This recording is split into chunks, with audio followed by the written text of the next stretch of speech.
Si te apasiona entender cómo funciona tu cuerpo y la ciencia detrás de una vida más saludable, suscríbete ahora. Aquí aprenderás algo nuevo en cada video. Durante muchos años nos enseñaron a cuidar el corazón como si fuera una pieza aislada del cuerpo, casi como un motor que solo falla por desgaste. Sin embargo, con el paso del tiempo y la evidencia acumulada, hoy sabemos algo más incómodo, pero también más poderoso. El corazón no se enferma solo. Se ve afectado por cada decisión diaria, especialmente por lo que ponemos en el plato. Las enfermedades cardiovasculares siguen siendo la principal causa de muerte en el mundo. No ocurren de forma repentina ni por mala suerte. Se gestan lentamente, en silencio, mientras el cuerpo intenta adaptarse a un estilo de vida que lo sobrepasa. Infartos y derrames cerebrales son solo el desenlace final de un proceso que empezó mucho antes. Para entenderlo, imaginemos los vasos sanguíneos como carreteras internas. Cuando están limpias y flexibles, la circulación fluye sin esfuerzo. Pero cuando esas paredes se irritan, se oxidan o se inflaman, comienzan a aparecer grietas. El cuerpo intenta repararlas, parche tras parche, hasta que esos parches se endurecen, se calcifican o se desprenden. Ahí es donde aparece el verdadero peligro. La pregunta clave no es solo qué alimentos afectan al corazón, sino cómo lo hacen. Porque memorizar listas sin entender el mecanismo es como seguir un mapa sin saber leer las señales. Hoy quiero que entiendas el proceso, no que creas ciegamente en prohibiciones. En el fondo, casi todo este daño se origina en dos fuerzas silenciosas, la inflamación crónica y el estrés oxidativo. Son como un fuego lento que no duele al principio, pero debilita las estructuras internas con el tiempo. Y detrás de ellas, en la mayoría de los casos, aparece un actor central, la resistencia a la insulina. Este estado no es una enfermedad en sí misma, es una adaptación del cuerpo cuando recibe más carga de la que puede manejar.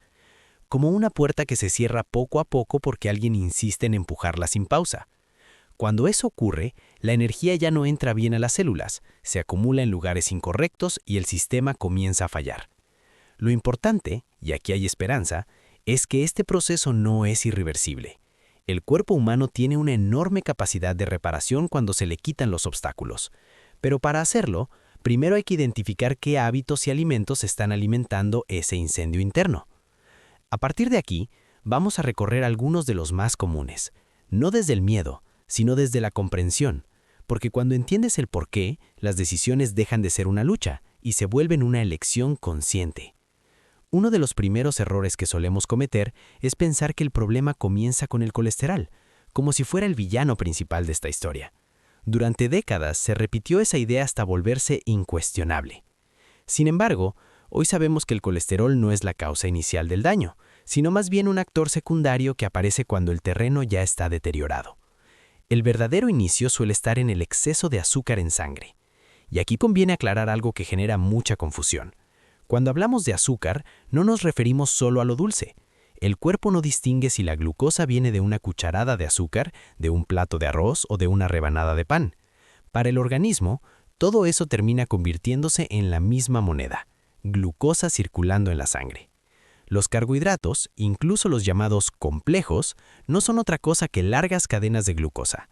Al digerirse, esas cadenas se rompen y elevan el azúcar sanguíneo. Cada vez que esto ocurre, el páncreas responde liberando insulina, una hormona que actúa como llave para que la glucosa entre a las células. El sistema funciona de maravilla, hasta que se usa en exceso. Cuando este estímulo se repite todos los días, varias veces al día, durante años, la cerradura comienza a fallar. Las células se vuelven menos sensibles a la insulina y el cuerpo responde produciendo aún más. Es una negociación constante que termina agotando al sistema. A partir de ahí, la inflamación deja de ser puntual y se vuelve crónica. Algunas culturas pudieron consumir arroz durante generaciones sin desarrollar los problemas que vemos hoy. ¿Por qué? Porque no vivían rodeadas de abundancia constante. Comían por necesidad, se movían más y no combinaban ese arroz con productos industriales, bebidas azucaradas y snacks entre comidas. El problema no es un alimento aislado, sino el contexto moderno en el que se consume. Por eso, cuando una persona ya presenta resistencia a la insulina, incluso alimentos tradicionalmente considerados normales comienzan a jugar en contra. no porque sean veneno, sino porque el sistema ya está saturado y necesita descanso, no más carga. Lo mismo ocurre con los distintos tipos de azúcar. Cambiar el nombre no cambia el efecto. Miel, jarabe, azúcar mascabado o dextrosa activan las mismas vías metabólicas. Algunos se absorben un poco más lento, otros más rápido, pero el destino final es el mismo. Y cuando el metabolismo está dañado, esa diferencia deja de ser relevante. Incluso la fruta, que nadie llamaría enemiga de la salud, puede convertirse en un obstáculo cuando el cuerpo ya no maneja bien la glucosa. No es que sea mala por naturaleza, sino que aporta un tipo de azúcar que el hígado debe procesar con cuidado.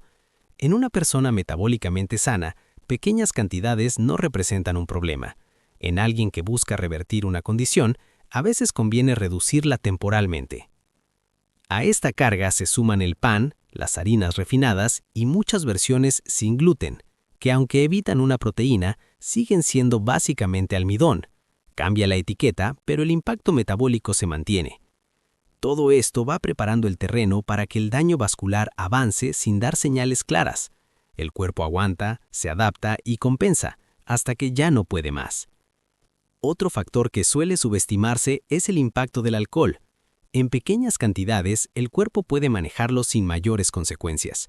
Existe incluso una vía específica para procesarlo. El problema aparece cuando esa carga se vuelve frecuente o excesiva.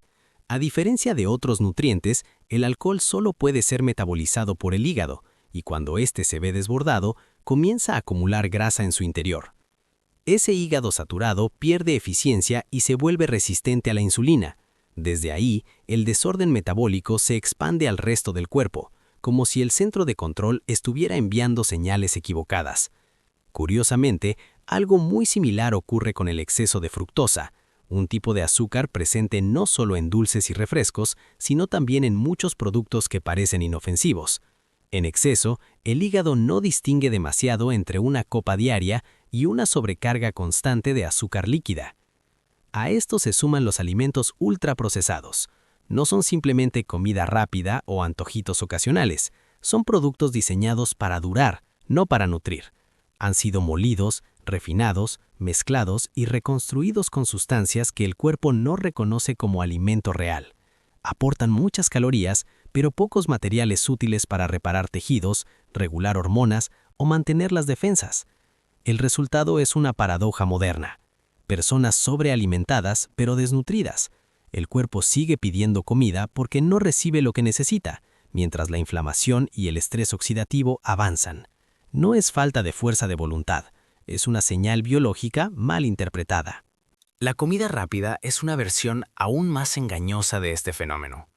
Parece comida real porque está caliente y tiene forma conocida, pero suele combinar pan refinado, aceites industriales, papas fritas y bebidas azucaradas en una sola comida.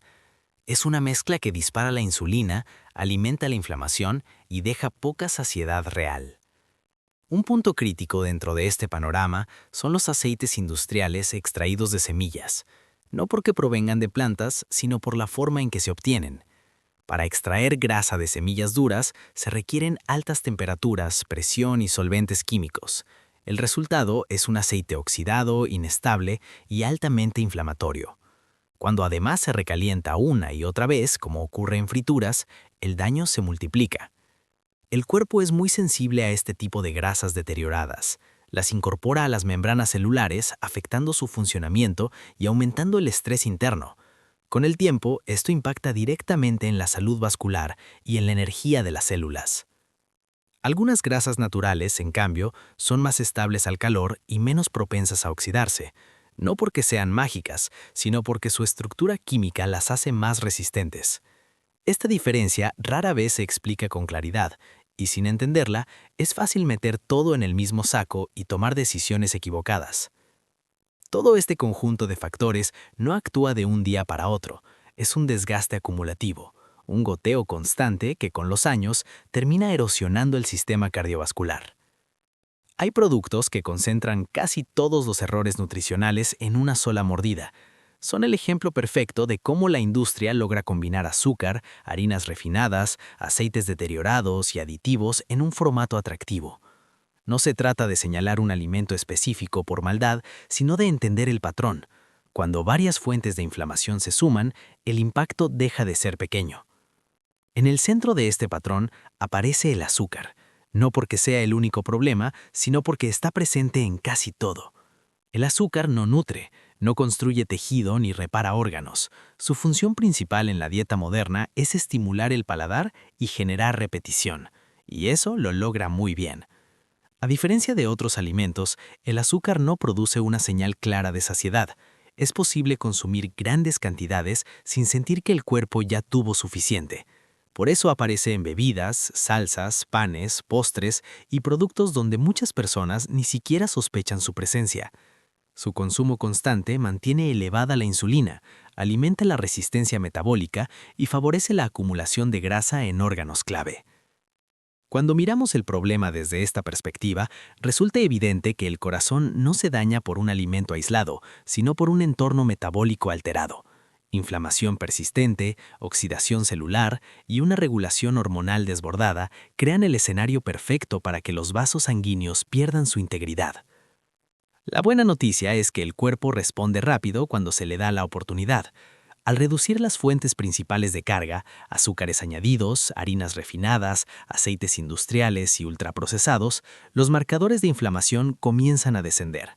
La sensibilidad a la insulina puede mejorar, los vasos recuperan parte de su flexibilidad y la energía celular se normaliza. No se trata de perseguir la perfección ni de vivir con miedo a la comida, se trata de recuperar el criterio. Elegir alimentos que el cuerpo reconoce, respetar los tiempos de descanso metabólico y entender que cada comida es una señal, no solo una fuente de calorías. Cuando comprendemos cómo funciona el cuerpo, dejamos de depender de listas cambiantes y titulares alarmistas. Empezamos a tomar decisiones informadas, adaptadas a nuestra etapa de vida y a nuestras necesidades reales. Cuidar el corazón no es una moda, ni una restricción temporal. Es una forma de honrar los años vividos y proteger los que vienen. Y ese conocimiento, una vez que se adquiere, se convierte en una herramienta poderosa para vivir con más claridad y autonomía.